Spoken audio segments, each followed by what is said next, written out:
Good morning. We are extremely pleased that you are here. It is good to come together for the purpose of co-creating. Do you agree?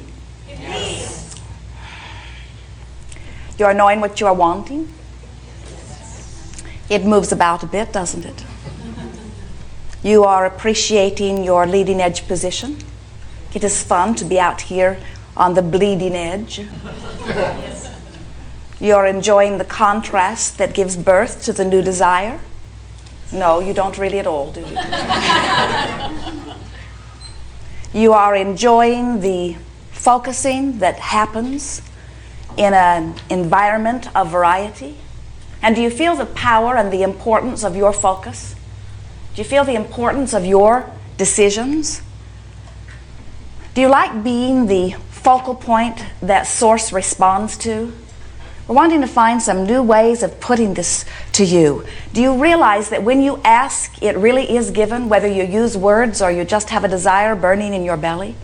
Do you realize that every preference, no matter how big or small, is heard and understood? Understood precisely. In other words, you cannot sift through contrast and come to your own preference, your own personal preference, the preference that is yours, that is not diluted by the biases of others, the preference that is yours, the preference that is born within you as you, from your vantage point, observe and conclude. Those preferences that sometimes you can't even speak. You know how when sometimes something happens and you say, oh, it is even better than I said I wanted? It is because Source understands every subtle nuance of every desire or preference that is born within you and answers it. So, what's this gathering all about? In other words, if it really is as simple as that, if you are born into this environment and you are leading edge creators, and as you observe the contrast, your personal preferences are born, and if when those preferences are born, Source answers them, then why have a gathering on deliberate creation? Why talk about the art of allowing? What is there for you to do? It sounds like it's all pretty well set up. And we say it is magnificently set up.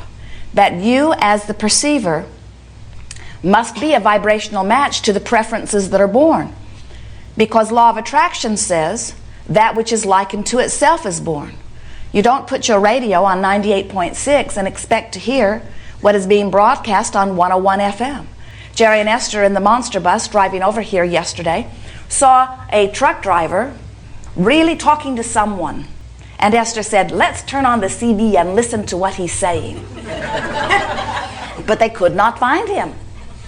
They knew that he was talking to someone. He was animated, smiling, obviously having a very good time. They wanted in on it, but they could not find the frequency that he was broadcasting on. It was very discouraging.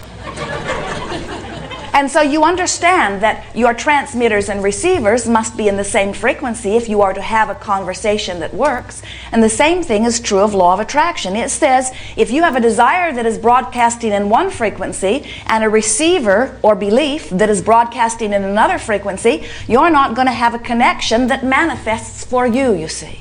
And so this gathering we are calling Art of Allowing. Allowing meaning allowing vibrational alignment with that which is your source. And when you do that, all that you consider to be good flows easily into your experience. Sometimes, as you stand in a contrasting moment where you are prodded into a very clear statement of desire, and you say, oh, I want my body to be well, or I want enough money to pay my bills, or I want my lover to come back, or any number of things that your contrasting experience provokes you to. But as you stand with not enough money, explaining to almost everyone that you do not have enough money, feeling sad or worried or even panicked that you don't have enough money, you are not a vibrational match to enough money. You are a vibrational match to not enough money. And it does not matter how often you speak it or how hard you work. If you are vibrationally matching not enough money cannot come. That's why the rich get richer and the poor get poorer and the sick get sicker and the well get weller. In other words, whatever it is you seem to be living, it seems to be easier to focus upon. And we understand that. It's easy to talk about what is. It's easy to look around in an observing format and say, this is the way that it is. This is how it is. But explaining continuously how it is not what deliberate creating is. That's deliberate regurgitating.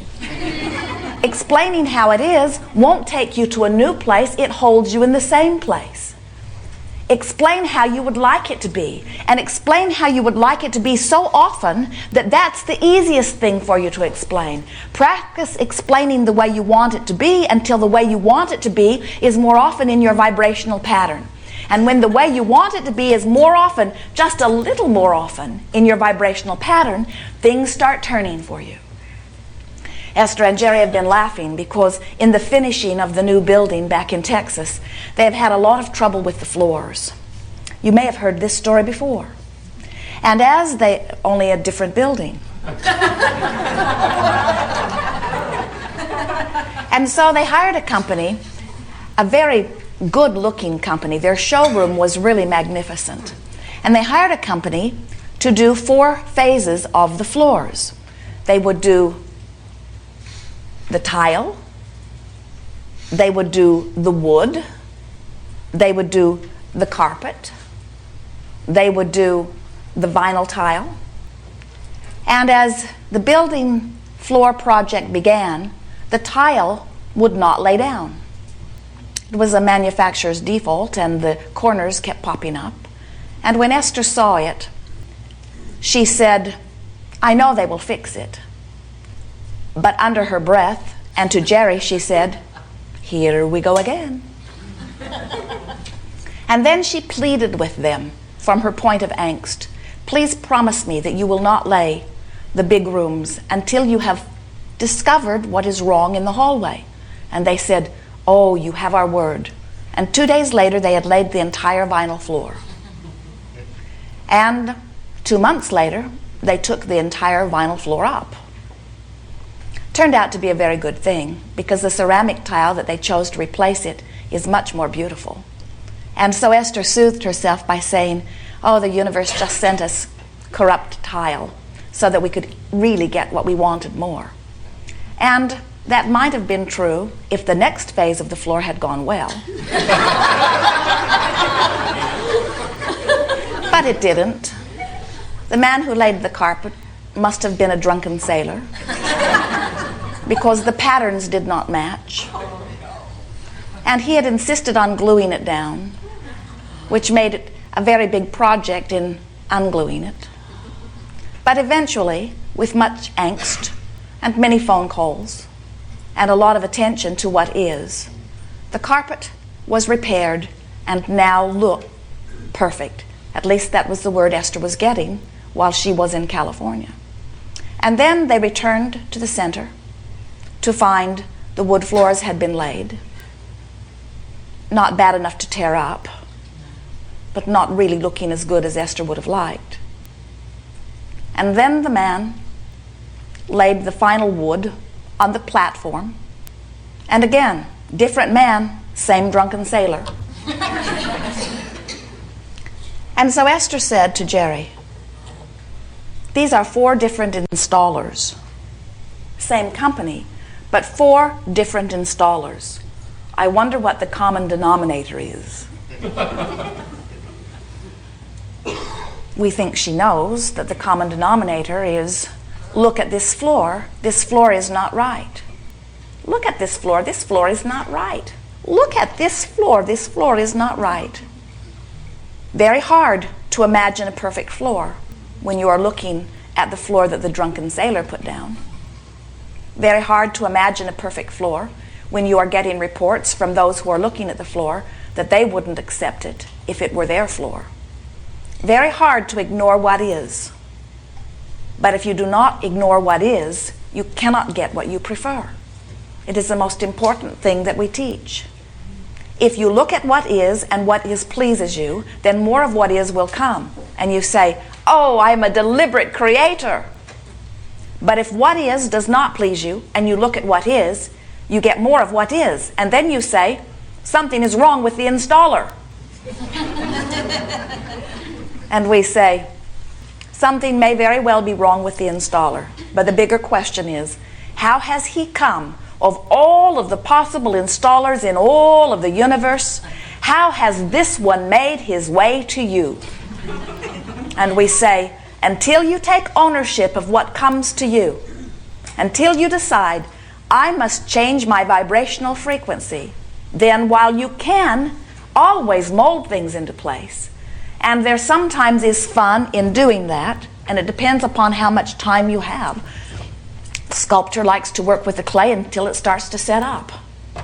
In other words, sometimes it's fun to keep molding it, tweaking it just a little more. But our suggestion to all of you is that you get fixated upon something that pleases you and get your attention off of that which does not please you. In other words, make your statement. Shout to the universe, this floor looks horrible, I will not accept it, I do not want it, but then let it go. Do not take it as your responsibility to wrestle it to the ground and kill it. See it as your responsibility to point out what you want. We think that what has happened to so many of you, and it is certainly true with Esther, you've spent so many years justifying your existence through hard work that it's hard for you to just stand back and point. It's hard for you to say, this I prefer, this I desire. You feel like you have to get into the trenches and really make it happen and really suffer a little in order to deserve the good things that come to you. And we say, oh, that is so not true. You are worthy beings and good things are coming to you. You deserve all of them. It is your work to sift and sort and decide and prefer and point. And when we say point your point of focus toward that which you desire and practice it until it permeates the atmosphere around you, and then watch how the best of everyone make their way to you. We notice as we watch so many of you that there are aspects of your life that are going so very well, and there are other aspects of your life that are not going so well. And the only difference is, on those areas that are not going so well, you're giving them an inordinate amount of attention from a place of not being happy with where you are. We would like so much if you could really believe us when we say, find some aspect of your life that you adore and fixate on it, and give the other aspects of your life very little attention. Because your desire has sent forth the request, the universe loves you and adores you and hears you and answers you. So if you could just fixate upon the things that are working and let that be the basis of your vibrational presence, your vibrational radiation, your vibrational oozing, if you could just ooze things work in my life. Esther does that on most things. Everything works in my life but floors. And a few other things. But floors get her attention. Floors really, really matter to her. Floors are everywhere she goes. Floors have always mattered to her. And you know, we think she would be the first one to tell you that floors have been a thorn in her side almost from the first floor that she tried to orchestrate. In other words, floors just matter far too much. Floors matter way too much. Seems silly to worry about floors, doesn't it? But you all have your bugaboos. For some of you it's floors, for some of you it's women, for some of you it's men, for some of you it's your body, for some of you it's your employer or your employee or your sister or your mother or your brother or your child. In other words, there's always that thing that seems to get more attention than you really want to give it, but it just seems to need it. It just seems to need the attention. And what we're wanting to say to you is nothing needs your attention. And if you will begin to orient yourself to say nothing is more important than that I feel good, so that you are orienting yourself into the direction of that which pleases you most, your life will go swimmingly, and it will begin in the moment that you make that decision. We've enjoyed this interaction immensely.